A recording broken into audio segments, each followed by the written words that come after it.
announcements. As usual, we have weekly things. So board game night on Tuesday and praise and worship, prayer vigil on Saturdays. Those both happen here. That happens every single week. So anytime you guys want to come, please welcome. You are welcome anytime. We also have another thing that's going to start up weekly. It is the next slide. Vision Night.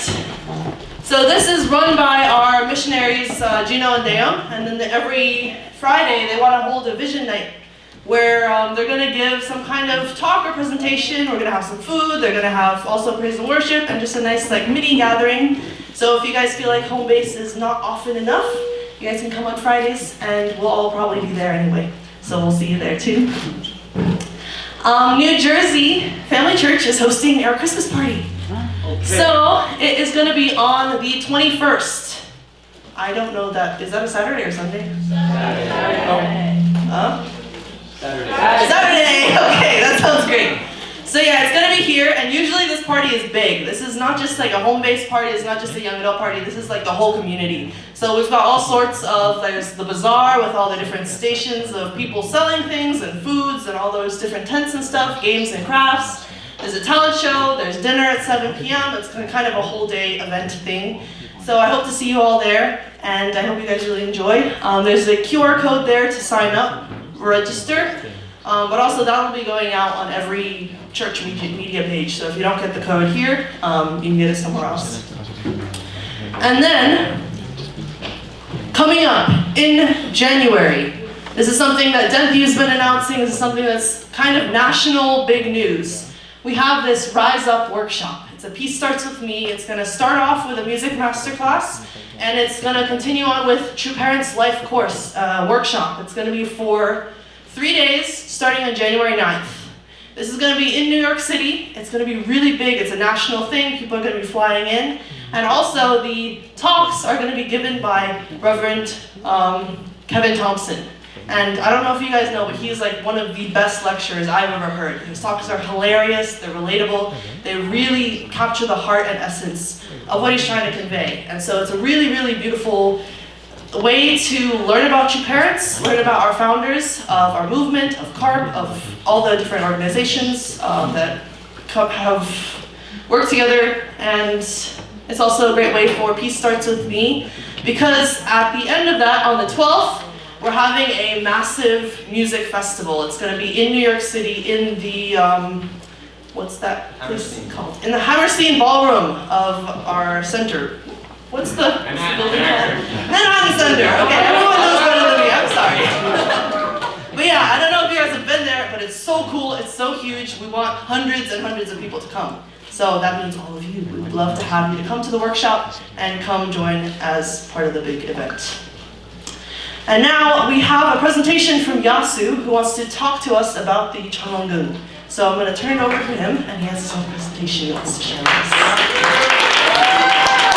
Thank you, Eva. So if I can get my slides up, please. Don't worry, guys. This will be max 10 minutes. And I'll time myself, so I make sure I'm not over time.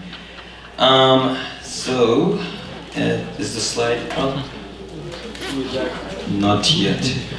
But yeah, I guess maybe some of you are familiar with that image, or some of you are not, but that image was called, or is it a temple called the Changwon-gun, which is something that our beloved True Mother is creating, and is going to be having the grand opening for it on April 13 of next year.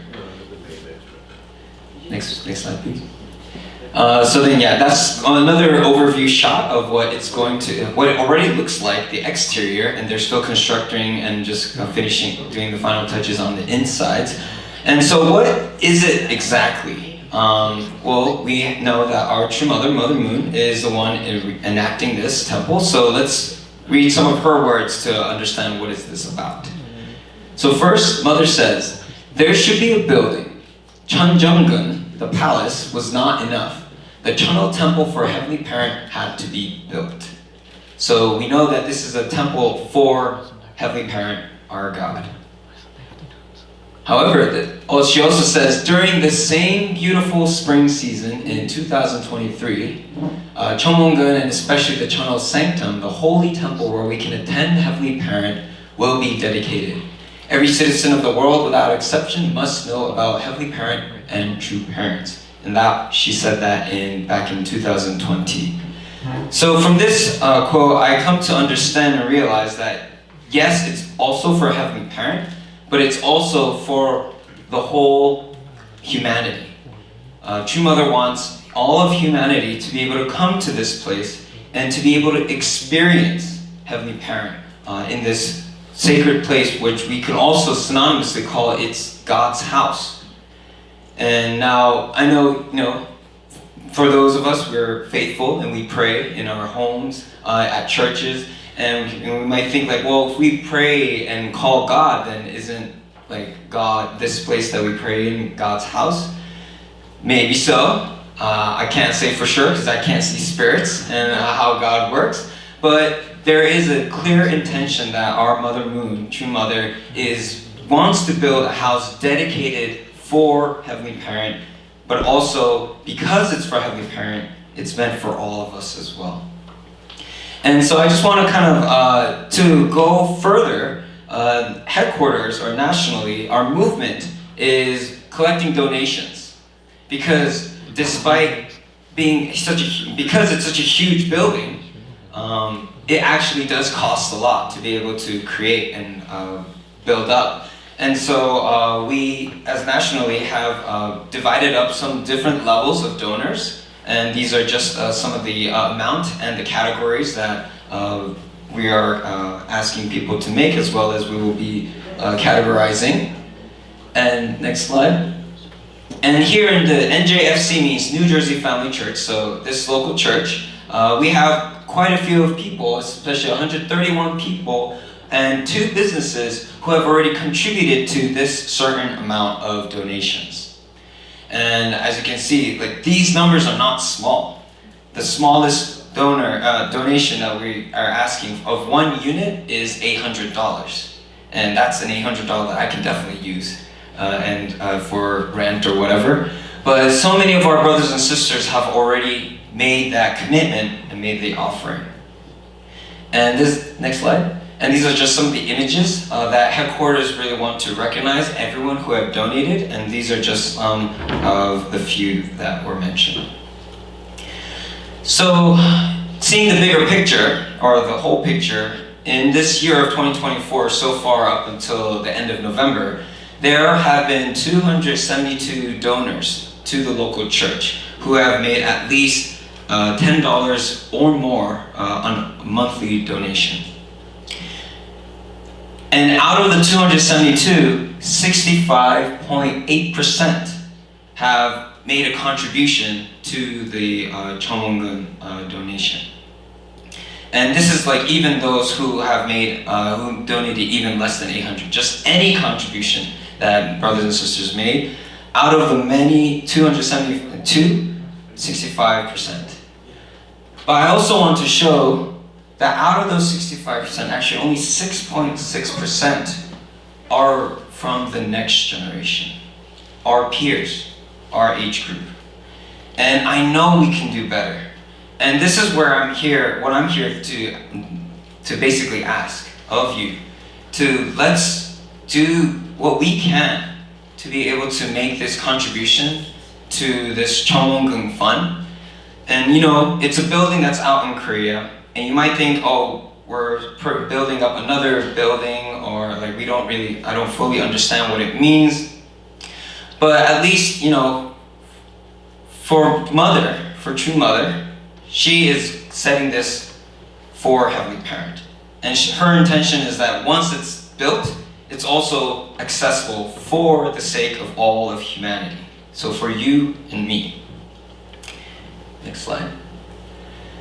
And so I just want to put this image up because this is one room that is expected to look like, which is the food court. And I want to just share my personal take of one reason why I want to make a donation for this Cheonmongun is because, food is love. And we just finished or wrapped up the Thanksgiving season. And it was this year for the first time, I was living out of my parents' home because I was able to welcome my wife into the US, and we were living separately from my parents. And yeah, it's quite a task to have to make food for yourself or think about what to eat on a daily basis. And because I grew up living with my parents, Thanksgiving was always a feast and was always delicious because my mom would prepare good food. But this year, my mom or my family invited us back home, and my wife and I were able to have this wonderful Thanksgiving feast together. And in that time around the table, we're laughing, we're talking about our day, we're talking about like what are we grateful for, just the food, and it was very peaceful, and it was comforting, and I really felt God's presence there. And now, because of the teachings of our movement, I've come to understand the course or the life that our Heavenly Parent has been going through ever since humanity was brought to this world. With the fall of Adam and Eve, and all throughout human history, God has been really trying to bring back His children. So because to Him, and her, because He's our Heavenly Parent. And so for me, just like I was able to have that peaceful Thanksgiving dinner at a dinner table, for me, I really want to be able to, I'm looking forward to, when I go to the grand opening ceremony next year in April, to find this food court and to be able to sit down, have a meal, and just really be in the presence of my Heavenly Parent. And I just want to understand the stories or the pain that Heavenly Parent had to endure, but at the same time, the joy and the excitement that Heavenly Parent must feel because such a building that was dedicated for God. And I want to be able to have a meal and share that with Heavenly Parent. And personally, I want to be able to have that experience. And I'm proud that between my wife and I, we pledged to be able to offer $2,400 for this Chonwongun building. And I know maybe every single one of you, or I want every single one of you to have your own personal reason as to why you like to come to Chonwongun or you'd like to make a donation, but make it really personal between you and God. And next slide. So then, now I want to invite you, if you look on your table, there are pledge cards right in the center. And on the flip side, if you turn it around, then there's just a place where you can write down your name, the amount that you'd like to make a pledge by April of next year. And also, leave an email address so that we can be able to follow up on you and just be able to support you in making that pledge, because this is your personal commitment to our Heavenly Parent, God. There's also a QR code if you'd like to make your donations today, or even set up a recurring donation. And so I'd like to take just 1 minute, and if you could play some music in the background. For those who want to make a pledge, I invite you to please write down at this time. Grab the pen in front of you, grab the card, and then once you write down, you can just put the card back in the center of the table.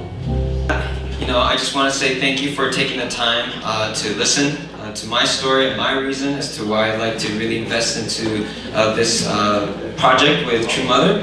And I hope to see you all in person in Korea next April at this grand opening ceremony. Thank you very much. God bless you. Thank you, Yasu, for sharing, and I hope you guys all are inspired to really see what Mother's creating in Korea, what kind of atmosphere and environment she can create in this beautiful building. And hopefully we'll get to go and see it someday too. Alright, so I have a question for you guys.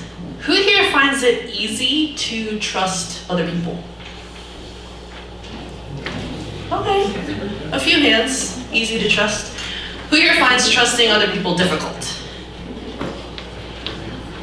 For myself, actually, it's quite a difficult one. But yeah, today that's what we're going to talk about, is the logic of trust. Why should we trust people? Why should we trust God? Is there a point or a logic behind it, or is it just blind faith?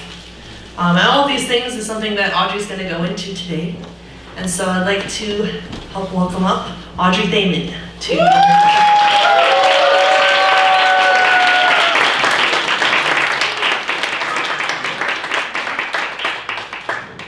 Hey everybody! Hi! So, yeah, I guess when she was asking the question if you find it easy to trust or not, I feel like, or how many people say it was difficult to trust? Okay. Somewhat. I think after this talk you might realize that everyone trusts very easily, actually. Or that's what I came to recognize. And yeah, the title is The Logic of Trust. I chose the title before I knew what I was going to talk about. So don't mind me looking at my phone because I just want to deliver what I want to say, what you need to hear today. Hopefully you need to hear it. Yeah, before I just want to start with a question. Yeah, do you ever think about trust itself? Or if maybe we often think about how, some people we do trust and some people we don't trust, but trust itself, I realize, at least for me, it's not something I really think about too often. Like, we never really think about how much of our day runs on how much we trust strangers or, trust the people around us. And I ask this because recently I've been attending a sociology class in my university. Has anyone ever had sociology as a class? So you're familiar with it? And at least, yeah, I recognize it makes you question everything a lot. And I'd say it's my favorite class because it's just 2 hours of just conversations, which is pretty easy compared to my other classes, but it's really nice. And yeah, it makes you question everything. It's almost like a meta-science where you begin to question why our society functions the way it does. Yeah, and how it does. So, yeah, for example, for sociology, 2 weeks ago I visited a church of Latter-day Saints, if you're familiar with them, because it's down the block from my house. And I've always wanted to be approached by the missionaries. I always just wanted the experience, being witnessed to, or, anyway. So, I think a few weeks ago I had the opportunity. I saw these 2 sisters walking my way, and I made sure to put on the meanest face, like the most distraught face, because I just want to see how ballsy they were, I guess, because I feel like if you have the heart of a missionary, you'll, look past that, and, just reach out anyway. And they did. I was really happy. So, yeah, we talked, we exchanged numbers, and I visited their church, 2 weeks ago, and it was their annual children's service, and a lot of cute kids, talking about how much they love Jesus and how Jesus loves them, and that they all want to be missionaries. They all had these little tags, like, I'm a future missionary. I thought it was really cute. But one thing I noticed is that they don't clap, like they don't applaud, which is, it's like something we don't really think about, because at least what I was anticipating is after performances or after someone speaks, or, at the end of the service, everyone would just clap or, applaud, like, yay, as a transition or something. But I recognize that, hey, not everyone does that, and they don't. I just thought it was interesting. It's not wrong or anything, but that's an example of kind of what sociology is. Like, you question, or at least I was questioning, I thought it was weird that they didn't clap, but why do we even clap? It's kind of part of our culture, and stuff like that. But I think the point is, or at least in every class that I'm in, we try to view each culture objectively and just see kind of what makes up or what holds our society together. And through this, I guess, topic of trust that I was thinking about throughout the month, I recognized that trust is like the hidden fabric that ties everything together. Like it creates order out of chaos. And yeah, even without this trust, the simplest interactions we have with one another would just kind of unravel. So yeah, this class just helped me recognize how foundational trust is in our interactions, in our life, in our society. And yeah, what holds my life together at the end of the day, what holds your life, what holds this world together is this feeling, this very feeling of trusting one another. Especially, yeah, this holiday season, it's all about, family, and when we're with family, we have a good time because we have that basic feeling of trust with one another. And if we don't have that, then yeah, things fall apart. I guess an example of this was last year I had the opportunity to visit Thailand. And in Thailand they have open air markets. It's very common. We have it here too. Like if you ever go to, I don't know, like Chinatown in New York City, for example, you always see people selling fish or, different ingredients and animals on the street. But here, yeah, it looks kind of like that, where I saw people it seemed like anyone could just pull up a table and put curry in a bag and like a plastic bag, tie the bag and put it out there and sell it.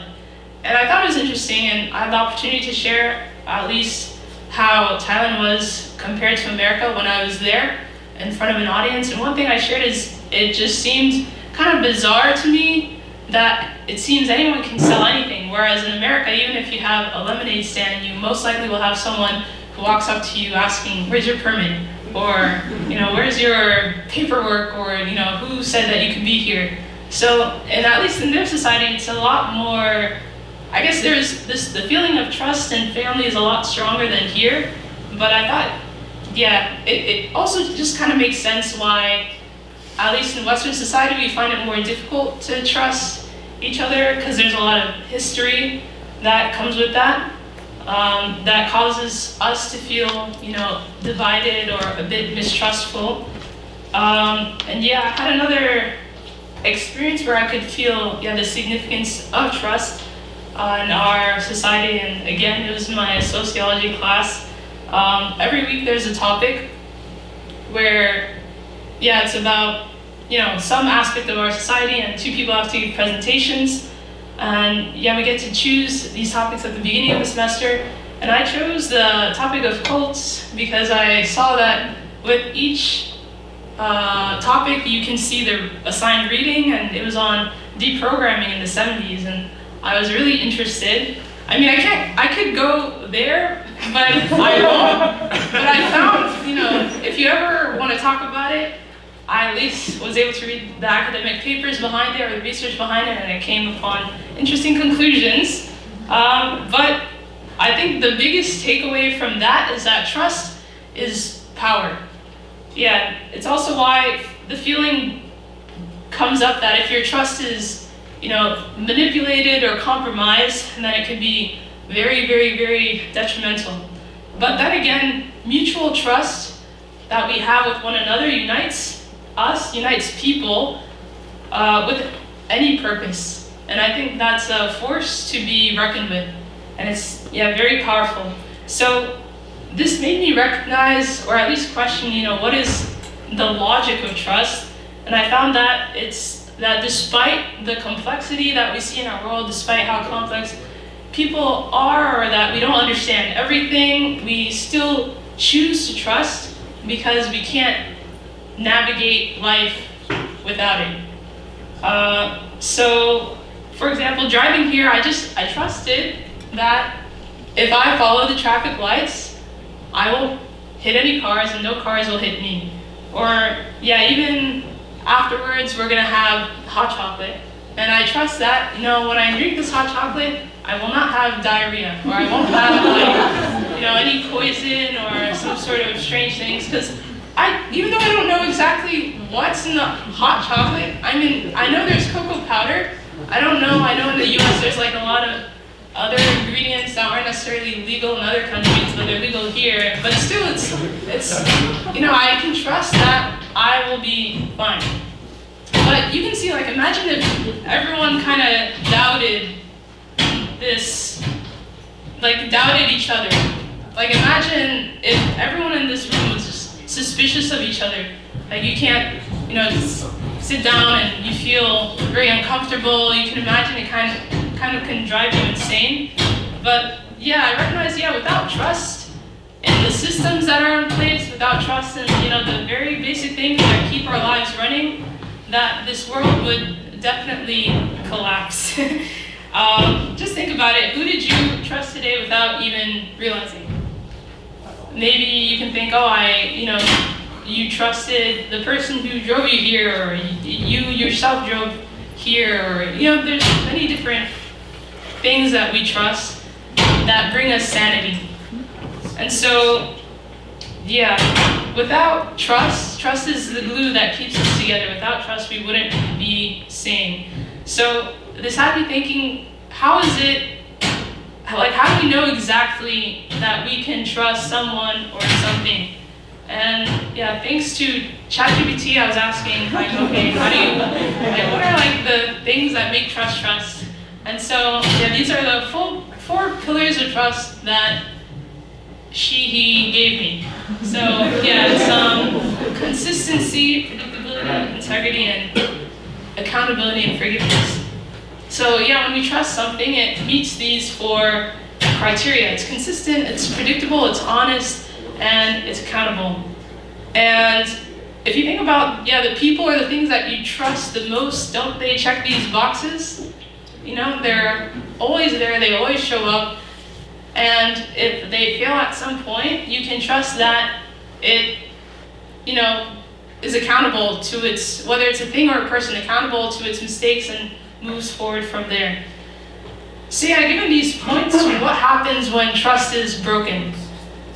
And what do you do? What can you do? Because for many people, if you break their trust, it's over. Like, immediately, it's done. You can't really do anything or do much to repair the damage. Or even if you could do something to repair the damage, you have to do a lot. Like, you have to probably give an arm and a leg and some more. So to give an example, like a final example to wrap this up, I can give a brief testimony on this matter. So for the longest time, one thing that I personally didn't trust was, the institution of marriage. And so I didn't necessarily think marriage didn't work. It was just, I couldn't understand why, society encouraged legalized marriage, government involved in marriage. But anyway, this is something my teenage brain couldn't comprehend. And this was based upon the fact that, my parents had a difficult marriage, as well as my parents' parents, and also all my parents' friends, or the people around that I was growing up when I would go to family functions and stuff like that. It seems, family functions, I don't know, at least in my family, we're always dancing, it's happy and all that stuff, but you do hear the drama or the juice or the tea or whatever you call it. And it seemed like a lot of adults around me had difficult times with their partners and difficult marriages. And to me, it just seemed very distasteful. I don't know if I want that for myself in the future. So marriage didn't seem appealing, especially if it seemed to me that it's something that, the love you experience at first is something you'll eventually grow out of. And so legally binded marriage to me just seemed like, oh my God, that sounds, or it seems like, I don't know, not the best thing. And so it's interesting because even, growing up in our church, there's beautiful ideals that we have for marriage and family, and yet these were ideals that I couldn't objectively or commonly find in the world. So it seemed in my worldview that marriage just wasn't what it seemed to be or what it was. And so here's the statistics. The divorce rate actually went down for the past few years, so that's amazing, but it's still, basically over 1/3 of people get married or couples end up divorcing. And the statistic is actually, 41% for first marriages, 60% for second marriages, and 73% for third marriages. And I was wondering, like, why are people, how do you get that statistic? Like, people have hope. It's really nice to see that people have optimism, at least. Like, they try again and again and again. You know, you never know, this could be the one. So, yeah, anyway, we know it's interesting because marriage is, it's not just anything. It's arguably the most intimate, strongest bond of trust that anyone would ever experience it. And to the point that, people experience it, and even if it doesn't work out, they try multiple times over. So what can you do when this kind of bond or this kind of trust breaks? The strongest bond that exists that we have ever known in humankind. And I think this is where the fourth pillar comes in, and where God comes in the picture too. And the fourth pillar is, forgiveness and accountability and grace. So I came to know God's grace through the people that knew how to receive it. So like an analogy for that is learning how to swim, for example. If you want to learn how to swim, usually it's because you've seen someone swim and you see how freely they swim. And they swim with like an air of liberation, so freely doing those breaststrokes or doggy paddling or whatever it is. And then you feel enticed to jump or slowly get in the water, and you slowly but surely learn. And then you also experience that feeling of liberation and joy. So I think in the same way, you can say that, or you can't say that you know what forgiveness is unless you've received it, because only then can you know the liberation you feel when you're forgiven. And only then can you give it likewise. So it was when I experienced receiving God's grace that I could recognize God's goodness and God's promises and come to trust more into people and things and institutions, and in a being that even though God is, ever complex, He is consistent, predictable, with integrity and with grace. And I came to, with time, recognize that even though modern day marriage statistically does not match up with those four pillars of trust, still a strong marriage remains a pillar of a strong family, and a strong family remains the foundation of a stable society. And that, at least what I learned in my sociology class, is an undeniable fact. And that's the reason why I'm also choosing to be in this movement to this day. It's because of this belief that we have that is also factual, it's true, that family is a cornerstone of a society, and especially a God-centered family is necessary for a God-centered society. So if God, is the Alpha and Omega and the yin and yang and all and everything in between, and I am made in God's image, according to His Word, then surely God has a plan for me. And the same is for everyone here. Because if technically, if I'm a failure, then God's a failure. Or if I can't attain happiness and build genuine trust, then God cannot at all be happy. So this past month, I'll just say, I lost my wallet in New York City. I wasn't chosen for a coveted job opportunity. And I also chose, the title of this talk without knowing what I was going to say. But even if I don't fully understand what the future holds, I realize that it's not unreasonable to trust that everything will work out towards goodness in the end. So, to end, I'll just say a little quote that's on the slide somewhere. One of my favorite quotes: "Do not fear, for I am with you. Do not be dismayed, for I am your God." So that's kind of like a privilege, It's like, wow, God is my God, my God. So that means, how can I go wrong, you know? If, you know, God is mine, in a sense. So, yeah, God is for you, He's your God, and He embodies all the pillars of trust. So, yeah, I hope this holiday season we can keep this in mind and practice it with our families, our loved ones, even strangers. And yeah, trust in the one who makes it all possible, and trust those who trust the one. So that's all I have to say. Thank you.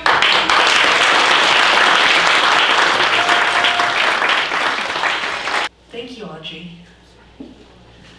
That was so interesting. I think the point that kind of caught my interest was when she started talking about why do we trust something is gonna, like, when she talked about swimming. When she was saying that, okay, you jump into the water, you learn to swim because you see other people doing it and you see other people having fun. And I think that's actually such a close comparison to faith, actually. Like,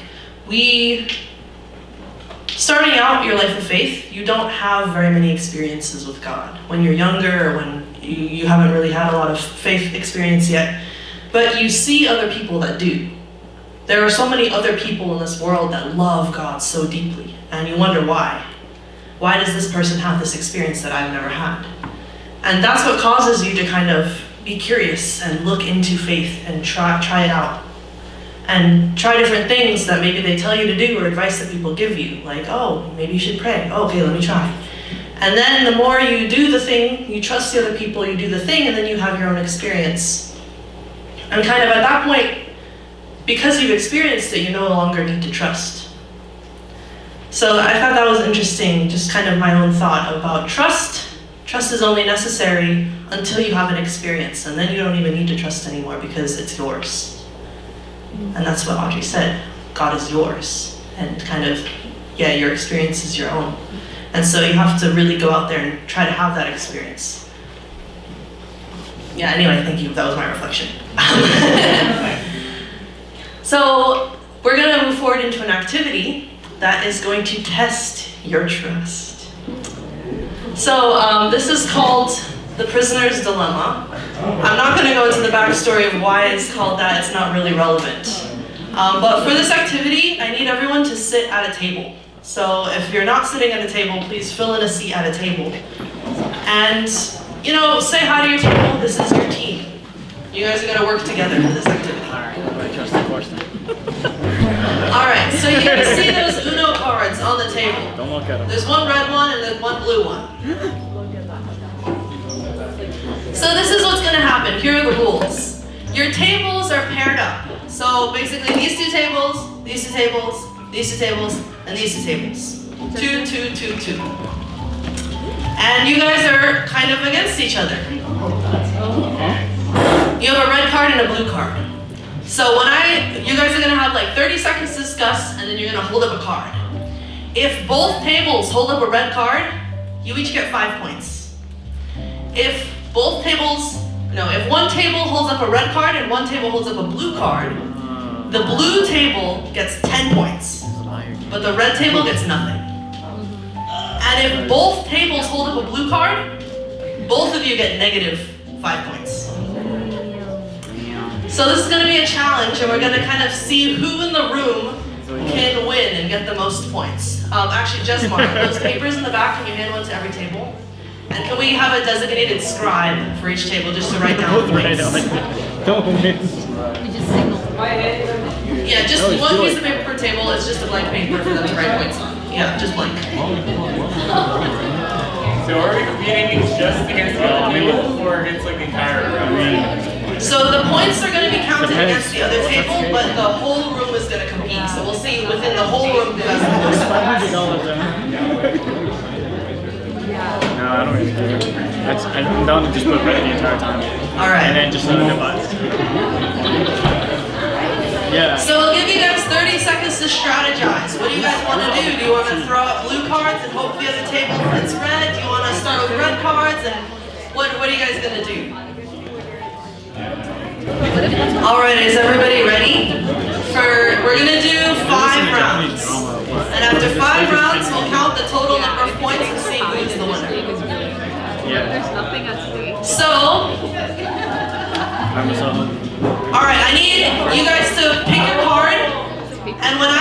when I count down from 5, one person's gonna hold up the card facing me of what color you chose, alright? So, and then you're gonna keep holding it up so I can kind of announce what happens. So ready? 5, 4, 3, 2, 1. Show me your card. Alright. 5 points to each. Write down 5 points. Red, blue. Blue boy gets 10, you guys get 0. No changing. Blue, blue. -5 to each. Red, 5 points to each. There you go. Alright guys, round 2, are you ready? 5, 4, 3, 2, 1. Show me your cards. Red, 5 to each. Red, blue. 0, 10 points. Red, blue. 0, 10 points. And red, 5 to each. Alright, we got round 3. Pick your card in 5, 4, 3, 2, 1. Show me your cards. Red, blue. 10 points, 5 points. Blue, blue, negative symbol. Red, 10 points each. 5 points each, 5 points each. Alright, round 4. They're not together. There's 5 total rounds. This is round 4. Alright. Ready? 5, 4, 3, 2, 1. Show me your cards. Red, 5 points each. Red, blue. 10 points, 0. And red. So for the last round, we're gonna up the stakes. So everything is gonna be the same except if you have 1 red and 1 blue, that plus 10 points turns into plus 30 points. Plus 30 points for the blue, but only if the other team picks red. Everything else stays the same. So let's see, how much do you trust the other tables? Are you gonna continue the same strategy or try something else? Alright, you guys have 5, 4, 3, 2, 1. Show me your cards. Blue, -20. What do you guys have? Red, blue. Alright, 30 points. Red.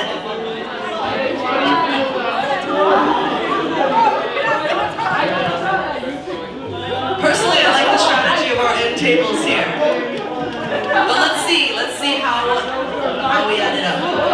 Alright, so each table tally your points, and then we're gonna have one person shout out what you guys each got. So let's start with this side. How many points do you guys have?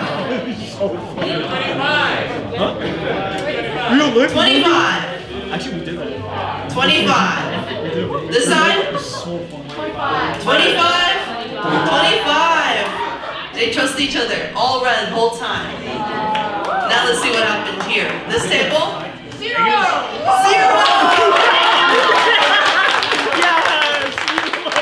That table? 10. Okay, 10 points. This table?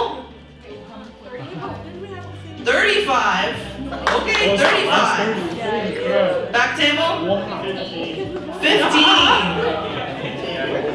Guys, we're like consistent enough. Wow, interesting.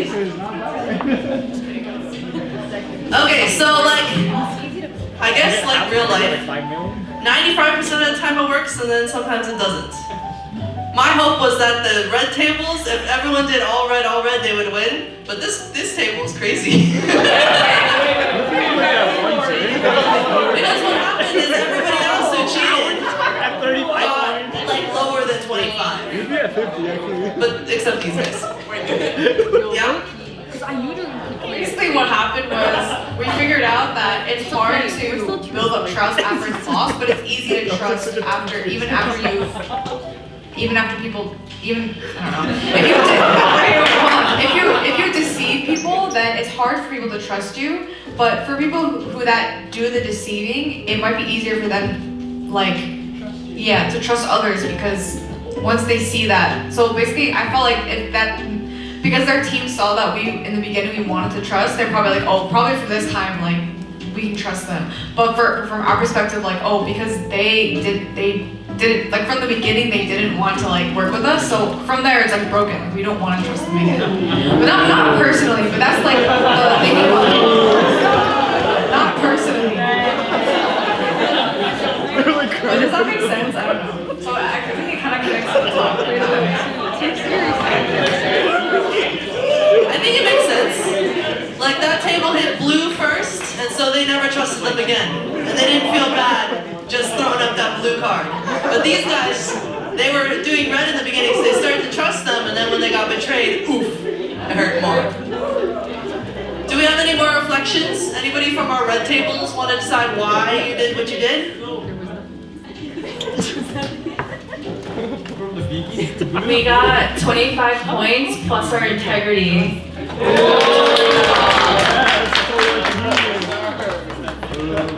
What the freak was that?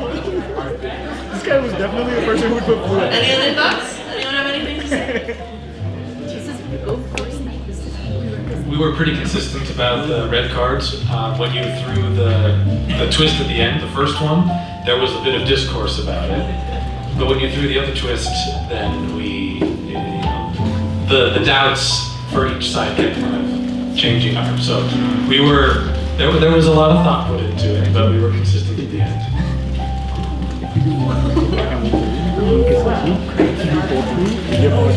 And any last person on this side, anybody want to share? Your thought process, decision making? Anyone feel betrayed?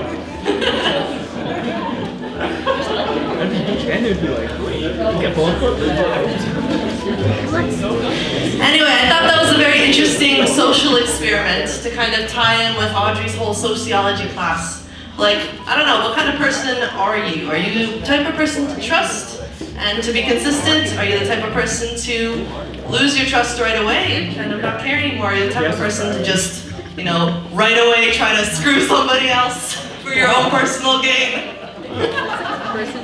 Just a little bit of fun guilting, it's okay. Alright, I hope you guys enjoyed that.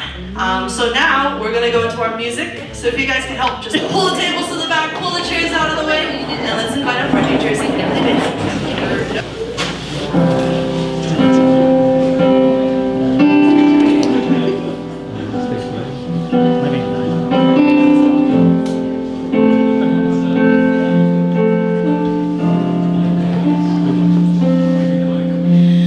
Blue skies and hillsides feel so far away, and I wrote in my notebook that I've seen better days than the ones as of late. I can't bear the weight. The rain won't stop pouring out my window pane, and I haven't left my bedroom in 76 days. I wish something would change, 'cause I'm losing faith. So I brought it up in a desperate prayer. Lord, why are you keeping me here? Then he said to me, child, I'm planting seeds. I'm a good God and I have a good plan. So trust that I'm holding a watering can, and someday you'll see the flowers grow in the valley. So whatever the reason, I'm barely getting by. I'll trust it's a season, knowing that you're by my side every step of the way. Be okay, 'cause I brought it up in a desperate prayer. Lord, why are you keeping me here? Then he said to me, child, I'm planting seeds. I'm a good God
Doesn't matter who you're linking arms with. It's a stranger, complete stranger, it's fine.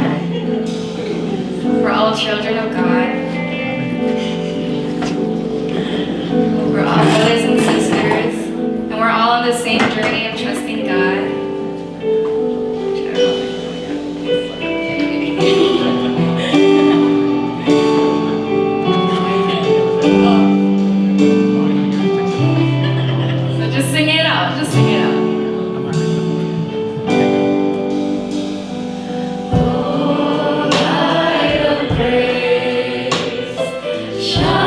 Shining above, lighting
you or even give you a chance. Heavenly Parent, maybe some of us don't really know who you are, or maybe we have known you many times in the past, but it's hard to feel you sometimes. It's hard to talk to you sometimes. Maybe we are talking to you, but it feels like you're not there. Or maybe we know you're there, but we can't hear you. It's so hard to hear you for some reason, God. But we know you're there, and we just want to proclaim, Heavenly Parent, that we know that we're loved.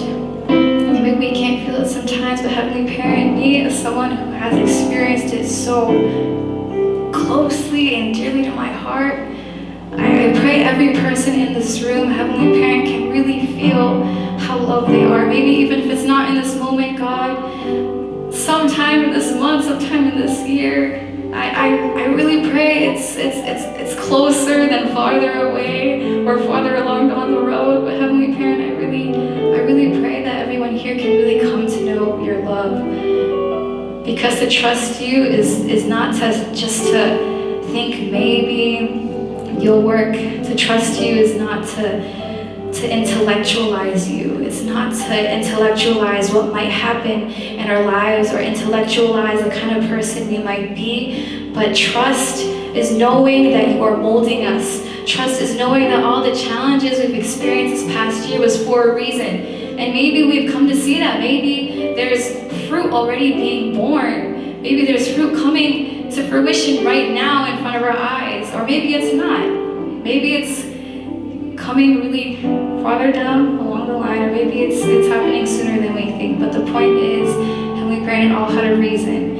And even if these trials were given us for some other reason, maybe it was Satan or whatever, Heavenly Parent, you worked through it. You worked through it in order to guide us. And it's now the last month of 2024. We're about to go into 2025, and we just want to end this year with gratitude. We want to end this year with trust. Asking you to trust us, in fact. Asking you to help us trust you. Because many times it is difficult, God, and if I want to be honest, it's not always easy. And so even today, I pray that you can please show us the reason to trust you. And we want to have an open heart to your love. We want to have an open heart to the ways that you might be answering our prayers. So we ask you tonight, Heavenly Parent, if you haven't already, if you haven't experienced it, or if we need to experience it some more, please continue to show us your love, because we need to know how loved we are. And we just want to thank you for everything, for this entire year, for this home base. I pray in all our names here, in my name, Catherine Medina, second generation blessed child, Audry.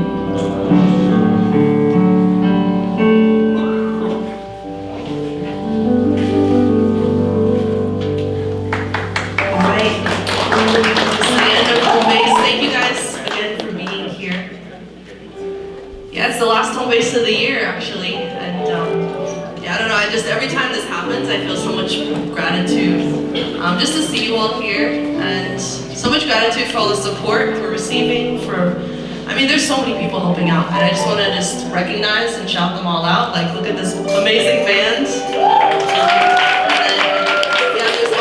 there's so many people working in the back to have tech work, and to make sure everything runs smoothly, so I'm really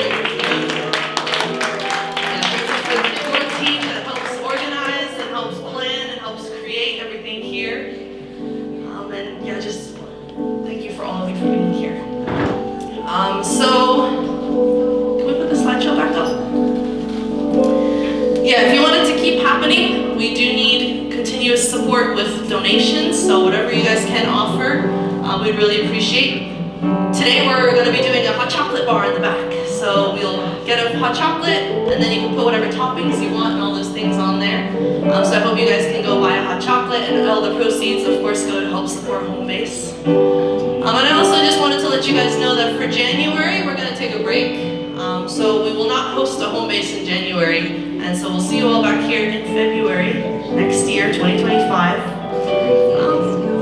But of course, I hope to see you guys before then too. So yeah, thank you for being here. I hope you have a wonderful rest of your year. I hope you enjoy your hot chocolate. And yeah, thank you very much once again.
full